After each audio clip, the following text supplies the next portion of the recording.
नमस्ते भैया बहनी चाची माई लोगन। आज मैं एक चौथ पर के गीत लेके आई हूँ। कहीं कहीं मौरी बोले जाता है, कहीं कहीं चौथ छोड़ानी बोल जाता है। आप लोगन के अच्छा लगे को लाइक करना। काहे सुगना सोर मचाया बगियन में, काहे सुगना सोर मचाया बगियन में।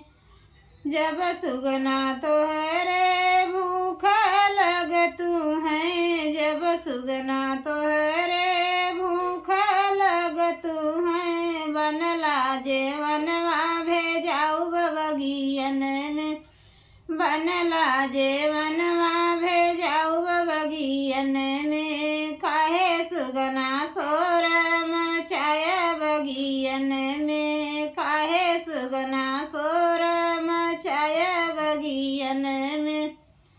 जब सुगना तोहरे प्यास लग तू है, जब सुगना तोहरे प्यास लग तू है। भर लागेड़ुआ भेजाऊ बगियन में, भर लागेड़ुआ भेजाऊ बगियन में। काहे सुगना सोर मचाया बगियन में, काहे सुगना सोर मचाया बगियन में।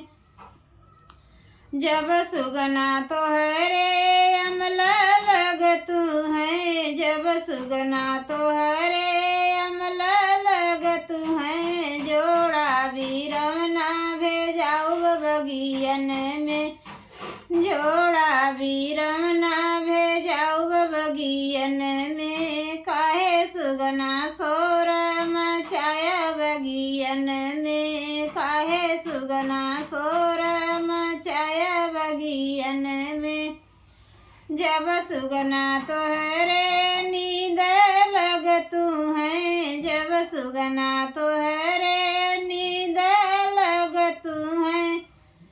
अमवा में झलुआ लगाऊ बगियन में, अमवा में झलुआ लगाऊ बगियन में।